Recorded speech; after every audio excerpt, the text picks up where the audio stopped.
Olá, tudo bem? Estou aqui para fazer um aulão de matemática, mas muito legal com você. Lembrando que matemática, né, só para deixar bem claro, nós temos aí 1/4 da prova do Enem que é matemática, são 45 questões, 25%, já fazendo um pouquinho de conta aqui para você, de matemática.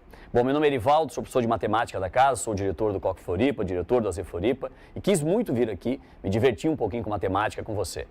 Dica antes de começar, sei que meus colegas que por aqui passaram deram dicas maravilhosas para você do que fazer na prova, de competências, de habilidades, de linha de comando. Bom, eles fizeram o que tem que fazer, que são maravilhosos e você com certeza assimilou tudo. Sobre matemática, uma diquinha rápida, eu e o Pedro vamos fazer essa revisão com você, representando toda a equipe de matemática dos professores que nós temos, mas diquinha legal de matemática, uma prova extensa, 45 questões. Cara, começa a prova na ordem, você não sabe se a ordem, que a primeira questão é mais fácil ou mais difícil, porque são várias ordens distintas na prova do Enem. Pega a primeira e lê. Dica para você, leu a questão, já vai grifando, lapiseira rápida na mão. Leu, grifou porque é importante, grifou. Grifa aquilo que depois de uma leitura rápida você vê rapidamente a questão. Você vai ler aquilo e diz, poxa, agora essa questão é minha, sei fazer. Se você se sente convicto, sente que é uma questão que está de nível fácil para você, faz na hora. Já faz, marca o gabarito, passou por ela. Leia a próxima. Se você lê que é uma questão assim, poxa, essa questão eu sei, mas eu acho que vai tomar tempo. Bota um M do lado, marca de alguma maneira para você voltar depois. E se você passar por alguma, que é aquela que você lê e fala assim, meu Deus, parece muito complexa, essa eu vou deixar lá para o final, bota um D de difícil. Essa dica é simples, fazer as fáceis, deixar aquilo que você considera médio para o final e as difíceis, se sobrar tempo, vai te dar uma bela de nota no Enem, tá? Então guarde essa dica para começar. Bom, eu tinha que escolher tópicos para falar para você. E tem um tópico que é um dos mais frequentes no Enem. Qual é? Função. O assunto chamado função cai com uma frequência absurda. E dentro desse bloco função, vale a pena você investir em 3 tópicos. Interpretação gráfica, que cai com frequência, função polinomial de primeiro grau, função afim, aquela função y igual a x mais b, gráfico é reta, cai com frequência, e função quadrática, função polinomial do segundo grau. Então nós vamos caminhar por aí, tá? Vamos falar um pouco de função, interpretação, e eu trouxe no final uma questãozinha que seria uma aposta de uma questão um pouco mais difícil para você, beleza? Começamos com uma questão que é essa daqui, que é uma questão de interpretação. Essa questão, vamos só clicar aqui para você ver. Então ele fala assim, ó, o gráfico abaixo mostra a variação do número de unidades vendidas de uma certa mercadoria conforme o preço cobrado. Então você tem um gráfico ali, observem, você tem um eixo que é o eixo X, onde tem preço por unidade, um eixo Y que indica unidades vendidas. Vê se você consegue já ver essa primeira interpretação. Se você te cobrar um preço de R$30, eixo X, vamos chamar assim, o eixo horizontal, R$30, você vai ter lá em cima 1.500 unidades vendidas. Se você passar o preço de 30 para 40, se você aumentar o preço, poxa, você não vai vender 1.500, você vai vender 1.035 unidades. Isso já é a interpretação básica que você tem que fazer para começar a sua questão. Pegou? Fez essa interpretação? Nós vamos caminhar agora e ver o que vem pela frente. São várias alternativas, letra A, letra B, letra C, tem várias alternativas aí para a gente assinalar, para ganhar tempo. Certo? Nós vamos fazer uma de cada vez, com toda a calma do mundo, e aí nós vamos fazer o seguinte, uma a uma. Olha a primeira que vem, que é esta daqui, ó. Tem essa questão, a letra A, ela vai falar o seguinte para você. Diz assim, o aumento do preço unitário causou uma queda de 59% nas unidades vendidas. Bom, primeiro, olha o gráfico. O aumento do preço fez o número de unidades cair? Sim, isso é verdade. Foi 59%? Esse é o tipo de questão que você não tem que fazer conta. Eu vou fazer para te mostrar, mas você não tem que fazer conta. Você tem que olhar e dizer, não, tá falso isso aqui. Porque pensa, se são 1.500 unidades com preço a R$30, se você caísse 50%, viria para 750. Ele está dizendo que caiu 59%. Poxa, e ficou em 1.300. Então já é falso. O item não é verdadeiro. Mas como é que você calcularia isto? Vamos pegar 1.500, se eu quero dar uma queda de 59, eu vou tirar 59. Eu vou tirar 59% de 100%, eu ficaria com 41%, concorda comigo? Isso você pode escrever matematicamente assim, ó. Pegar o 1.500 e multiplicar por 1 menos 0,59. Esse 1 seria o 100%, o 0,59 seria o 59%. E se você fizer essa conta, olha o que dá, 615. É óbvio que não deu o 1.035 que está no gráfico, já era falso desde o início, você não tinha que fazer conta.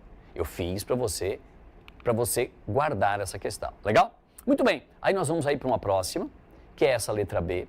Essa letra B, ela vai te dizer o seguinte. Embora tenha havido uma queda nas vendas, é verdade, o aumento do preço unitário causou um acréscimo na receita. E aí você tem que lembrar o que é receita, muito comum no Enem. Receita, por favor, não é lucro. Receita é o dinheiro que entra. Dinheiro que entra, receita, arrecadação, faturamento, isso é tudo dinheiro que entra. Lucro é pegar a sua receita e tirar suas despesas. Como é que eu acho a receita aqui? Vamos pegar aquele primeiro ponto laranja que eu coloquei. Aquele ponto laranja está dizendo o que para você? Que se eu cobrar R$30, eu vou vender 1.500 unidades. Simples. Vendi 1.500 unidades. Cada uma por R$30, qual foi a grana que eu arrecadei? Qual foi minha receita? Bom, a receita lá naquele ponto A vai ser 1.500 vezes 30, que vai te dar 45 mil. Pegou legal? Notem, a minha receita foi o quê? O valor que eu cobrei vezes a quantidade de unidades vendidas. Agora, no ponto B, o que a gente tem? Bom, eu ali cobrei R$40 por cada unidade e vendi 1.035. Se eu multiplicar os dois, eu vou ter 41.400. O que diz a questão? Embora tenha havido uma queda nas vendas, verdade, o aumento do preço unitário causou um acréscimo na receita. Não foi um acréscimo. Saiu de 45 para 41. Eu perdi dinheiro na minha receita, o item é incorreto. Pegou? Tranquilo? Notem como é legal de fazer, né? Como é claro para você essa interpretação. Beleza? Muito bem. Agora vem a letra C, que diz assim: com o aumento no preço unitário, a receita sofreu uma queda, verdade, de 8%. Como é que eu descubro se foi 8%? Ah, Erivaldo, eu posso pegar o 45 mil, que é a receita inicial, descontar o 41.400, ver qual foi o valor que eu perdi e fazer uma regra de 3. Perfeito, funciona. Você perde um pouco de tempo. O que você podia fazer direto? Uma questão que a gente chama de índice, né, em porcentagem, que é muito legal. Você pegou 45 mil, multiplicou por um índice e chegou a 41.400. Se você descobrir esse índice, você descobre percentualmente se você aumentou ou diminuiu. No meu caso, diminuiu. Então, que legal.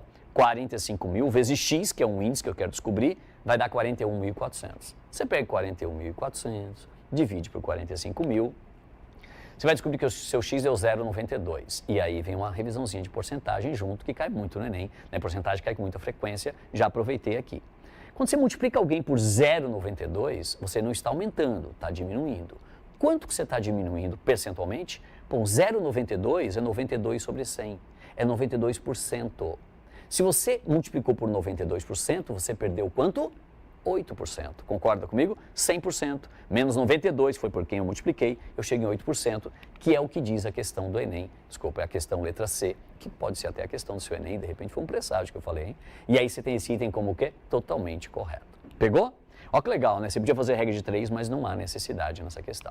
Muito bem, nós já sabemos que é a letra C, então é claro que a letra D e letra E vão estar incorretas, mas só para deixar claro para você, olha a letra D, com aumento no preço unitário, a receita diminui em 31%? Não, diminuiu 8%, já vimos então o item incorreto. E a letra E dessa questão fala que mesmo com o aumento do preço unitário, a receita não se alterou. Falso, né? A receita se alterou, saiu de 45 para 41. Legal? Só mais um comentário sobre essa questão. Você tinha uma retinha ali, certo? Se alguém te pedisse para achar aquela lei de formação, coisa que o Enem faz, lembra como é que você faz? Vai lá, puxa uma regra, escreve y igual a x mais b, que é a forma genérica de uma função polinomial de primeiro grau, y igual a x mais b, pega os dois pares ordenados que você tinha conhecidos, lembra que tinha dois pontos conhecidos, e você pode jogar nessa lei, fazer um sistema, achar a lei de formação. Muito importante saber achar a lei de formação de função polinomial de primeiro grau. Essa maneira que eu te dei é uma delas, tá? Tem várias outras, estou fazendo aquela mais tradicional. Vamos a uma questãozinha de número 2 agora? Também tem caído com frequência no Enem, ela é clássica, tá? Só porque quando eu falo clássica é porque cai muito, não quer dizer que os alunos acertam muito. É uma questão que teria um nível um pouquinho mais elevado, mas é uma questão que eu queria fazer com você já num tom mais alto. Vamos lá? Ela diz assim, ó. Ao treinar chutes a gol, um atleta de futebol chamado Pedro, num chute impressionante, coisa que eu nem gosto, eu botei aqui um texto parecido, tá? Fez com que uma das bolas utilizadas no treino descrevesse uma trajetória em forma de arco de parábola. Aí você fica ligado, opa, arco de parábola, vem função quadrática aí. Desde o ponto em que recebeu o chute, no gramado, até ultrapassar completamente a linha do gol, a uma altura de 2 metros do chão. Se ele não desse o desenho, a gente não teria como montar essa questão, mas ele deu um desenho pra gente. Olha o desenho que ele te deu, você vai observar que está ali o desenho, ó. Ele chutou a bola fez uma trajetória parabólica, passou pelo gol que está a 2 metros de altura e caiu no solo. Notem que o texto fala assim, logo abaixo, a altura máxima atingida por essa bola foi de 10 metros. E está lá no texto, você vai ver no gráfico, está lá que foi exatamente 10 metros a altura máxima. Concorda comigo? Que é naquele ponto lá no alto, chamado vértice da parábola. beleza? E nesse instante ele estava a 8 metros do gol. Então quando ela alcança a altura máxima, a bola, ela está horizontalmente a 8 metros do gol. Tranquila a interpretação? Muito bem, vamos ver o que vem na questão, qual é a pedida dessa questão. E o texto fala assim: a distância horizontal entre a bola no momento em que ela recebeu o chute e no momento que ela tocou o solo é que valor? Ele quer o valor de, o cara chutou, a bola fez a trajetória parabólica e caiu. Essa distância do chute até ela cair no solo, qual é essa distância? Que para quem conhece função bem, são as raízes da função. Mas não vou nem tocar nesse assunto, tá? Mas são as raízes da função. Qual é o grande lance dessa questão? Montar a lei de formação dela. E para montar a lei de formação de uma função quadrática, guarde com carinho, você tem que ter 3 pontos conhecidos. Você tem que ter 3 pontos conhecidos. Se você não tiver 3 pontos conhecidos, você não consegue montar a lei de formação. Se você tiver um ponto conhecido e o outro ponto for o vértice, que é o meu caso, eu consigo por um rebatimento achar um terceiro ponto, tá bom? Por isso que eu trouxe essa questão, repito, de um nível um pouco mais elevado. Notem que eu coloquei o eixo X aonde? No chão, né? Faz sentido. E o eixo Y bem no meio da parábola, que é uma dica legal para você colocar ali, tá? Bom, pontos conhecidos, vamos ver? Cai um ponto lá em cima, aquele ponto é o vértice. Eu sei que a altura é 10. E quem é o X lá embaixo? 0. Então ele é o ponto 0 e 10. Ponto de coordenada 0 e 10. Tem mais um ponto conhecido? Tem esse ponto aqui, ó. Esse ponto, notem, a altura dele eu sei, porque ela passou pela trave com 2 metros de altura. Então eu tenho 2 ali. E quem é o cara lá no X? É a distância que você tem embaixo, que é 8. Só porque está do lado esquerdo, então não é 8, é menos 8. E com isso eu tenho 2 pontos. E com 2 pontos, show, eu já consigo montar minha lei de formação, porque um deles é o vértice. Se fosse 2 pontos e um deles não fosse o vértice, eu não conseguiria. Mas olha que legal, eu posso pegar o ponto conhecido e rebater, né? Do lado de cá, ó. Tá vendo aquele ponto que está em cima da trave? Rebate para o outro lado. O que você sabe? Que a altura continua sendo 2. E quem é o valor de X? Se para um lado é menos 8, para o outro é o quê? Mais 8. Tranquilo? Beleza? Muito bem, eu tenho 3 pares desconhecidos. Aí vem uma parte que você vai relembrar, uma revisãozinha bem legal, repito, de nível mais interessante. Como é que você monta a lei de formação de uma função quadrática genericamente? 3 maneiras. O pessoal geralmente conhece uma, vou te dar 3. Primeiro, forma parcelada, y igual a x² mais bx mais c. Funciona sempre. Tem que descobrir o a, o b e o c. Você tem 3 pares ordenados, substitui os 3 pares ordenados no lugar de x e y, monta um sistema 3×3 com 3 letrinhas a, b e c e 3 equações envolvendo os a, b e c, e você vai resolver e vai chegar em a, b e c. Você acha a, b e c e tem a lei de formação. Essa regra funciona sempre. Tendo 3 pontos, você pode utilizá-la. Se você conhecer as raízes, você pode utilizar a forma fatorada. A que multiplica x menos x1 vezes x menos x2. Quem são x1 e x2? Raízes, os locais onde a parábola toca o x, que no meu caso eu não tenho, aliás, é o que eu quero descobrir. Então esse método agora eu não consigo utilizar. E tem uma terceira que quase ninguém conhece, que é a forma canônica, que é essa daqui, ó. Essa forma, notem, só tem ali x vértice e y vértice, você tem que conhecer. Se você tiver o ponto x vértice, y vértice e mais um ponto para achar o a, eu mato a minha questão. É claro que é essa que eu vou utilizar, porque você tem o vértice, lá em cima você tem o vértice, que é o ponto de virada lá da parábola, concorda comigo? E com isso a gente mata a questão da seguinte maneira. Vamos fazer?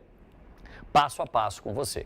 Muito bem, eu tenho meu gráfico que eu te passei, certo? Ó, eu vou pegar aqui, está aqui meu plano cartesiano, todo desenhado bonitinho. A lei de formação que eu escolhi foi essa, a que multiplica x menos x vértice ao quadrado, mais y vértice, relembrando forma canônica. Quando é que você utiliza essa? Você utiliza essa quando você tem o vértice da parábola. E eu tenho, né? Quem é o x vértice? É o ponto 0 e 10. Quem é o x vértice? 0. Quem é o y vértice? 10. Pode notar que substitui até na mesma cor para você não se perder. X vértice é 0, y vértice é 10. Muito bem, Erivaldo, mas o que faz agora? Bom, aí você faz um pouquinho mais de conta, x menos 0 dá x ao quadrado, e aquele ponto menos 8 e 2 é um ponto que você pode substituir na lei. Como é que você substitui menos 8 e 2? Menos 8 no lugar do x, porque ele é um valor de x, e 2 no lugar do y. Olha como é que fica. Lá vou eu, ó. Y troquei por 2 e x troquei por menos 8. Você viu? Essa continha, você faz menos 8 ao quadrado, 64. Bom, resumindo, tá? Nós vamos ganhar um pouquinho de tempo. Você vai achar o a, essa continha, você vai descobrir que o teu a vai dar um número que é um número menos 1/8. E aí vem uma dica. Quando você está no vestibular ou no Enem e você acha um a desse tipo, dá um aperto no coração, tipo, poxa, achei um a que não deve ser. Esse tipo de questão, geralmente ele não tem um a muito bonito. Então, se acontecer, não se assuste. Legal? Erivaldo, e agora? Bom, agora nós vamos finalizar a nossa questão, certo? E para finalizar essa questão, olha o que eu vou fazer. Vou pegar minha lei de formação, troquei o a por menos 1/8, está lá o A é menos 1/8, beleza? Essa é a minha lei de formação, notem, x menos 0 dá x ao quadrado. Eu tenho a minha lei de formação, pronto, eu posso achar qualquer coisa dessa parábola agora, porque eu tenho a lei de formação. Mas qual era a pergunta do texto, você lembra? Eu queria a distância, lembra? Entre o ponto de partida da bola e o ponto de chegada. Pô, e a distância entre o ponto de partida e o ponto de chegada, como é que eu descubro essa distância, certo? Você vai lembrar que esses pontos são os pontos onde o gráfico toca o eixo x e toda vez que eu tenho um ponto em cima do eixo x, não pode esquecer, o y vale 0. Então você tem que trocar o y por 0. Quando eu troco o y por 0, eu caio numa equação de segundo grau e aí um pouquinho de matemática básica. Vamos relembrar? O que você pode fazer aqui para resolver essa equação de segundo grau? Você pode multiplicar tudo por 8 para tirar aquela fraçãozinha, vai ficar 0 de um lado, concorda comigo, e vai ficar menos x² mais 80, só multipliquei todo mundo por 8, foi isso. Daqui você vai ficar com x² igual a 80. E aí tome cuidado, né? Porque muita gente fala assim, x² igual a 80, já sei, Erivaldo. O 2 sai de um lado e passa a raiz para o outro lado. Pelo amor de Deus, não existe isso, certo? Você não tem esse negócio de passar como raiz. Você tem que fazer o quê? Você tem que botar raiz dos dois lados. Então, quando você aplica a raiz dos dois lados, vai ficar raiz quadrada de x ao quadrado e do outro lado raiz de 80. Vou relembrar contigo matemática básica. Raiz quadrada de x ao quadrado é módulo de x. Se você não sabia, guarde. Raiz de 80 é raiz de 80. Fatora 80, 80 é 16 vezes 5. Aí 16 é para tirar a raiz quadrada de 16 é 4. Então vai ficar 4 raiz de 5. Se módulo de um número vale 4 raiz de 5, o número, o x que está dentro do módulo, ele pode ser o próprio 4 raiz de 5, que deixa a frase verdadeira, ou ele será o oposto, menos 4 raiz de 5. E eu descubro dois valores de x. Então, notem, eu sei de onde parte e de onde chega a minha bola. Ela vai partir da onde? De 4 raiz de 5 e chegar em menos 4 raiz de 5. Qual era a pergunta do texto? A distância que eu tenho ali. E a questão está em casa. De 4 raiz de 5 até menos 4 raiz de 5, essa distância vai dar o quê? 8 raiz de 5, ou 2 vezes 4 raiz de 5. E se vai dar 2 vezes 4 raiz de 5, aí você tem que fazer uma continha de matemática básica para achar o raiz de 5, concorda comigo? Essa distância horizontal, 2 vezes 4 raiz de 5, lembra? É mais ou menos 2,2, você tem que calcular. Você vai descobrir então que a distância fica em 17,6, ou seja, um número entre 17 e 18. Pegou? Tranquilo? Questão legal, já de um nível um pouquinho mais elevado. E para fechar, nós vamos fazer uma questão que é uma aposta. Essa é uma aposta muito diferente. O Enem cobrou sistema binário há pouco tempo. E ele deu um número em binário e pediu para passar para decimal. Eu vou ser direto contigo e a pergunta é: como é que você faz para passar ao contrário, de decimal para binário? E aí, eu vou te dar a regra direto para a gente ganhar tempo, tá? Lá vou eu. Eu quero passar 2022 para binário. Qual é a continha que você faz? Você vai pegar e fazer 2022 eu quero passar para binário. Tem todo um texto complementar ali, mas eu vou ser focado para a gente aprender a regra. Isso quase ninguém sabe. Se cair no Enem vai ser algo muito, muito diferente. Mas o Enem, repito, ele pediu de binário para decimal, ele pode pedir de decimal, que é o 2022, é um número que está no nosso sistema decimal, passar para binário. Passar para binário é passar para o que a gente chama de base 2. Base 2 só tem algarismo 0 e 1. Se é base 2, se você quer pegar um número e passar para a base 2, sabe o que você faz? Você pega esse número e vai dividindo por 2. É só ir dividindo por 2. 2022 por 2 vai dar 1011 e vai sobrar 0. Aí você pega o quociente dessa divisão, que é quem? O quociente é 1011. Pega o quociente 1011 e divide por 2 novamente.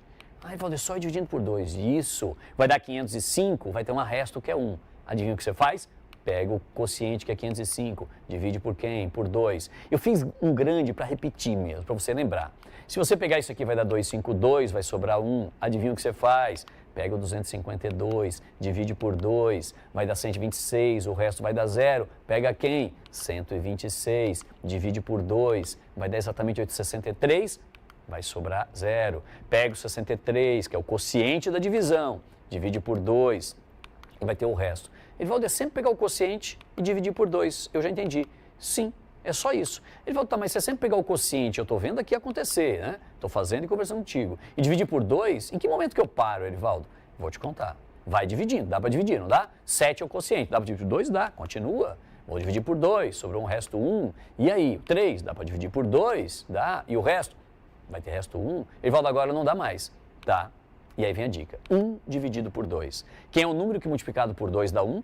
Não tenho. É um número inteiro, obviamente. Mas quem é o número multiplicado por 2 dá abaixo de 1? 0, né? Eu posso botar 0. E aí o resto vai ser 1.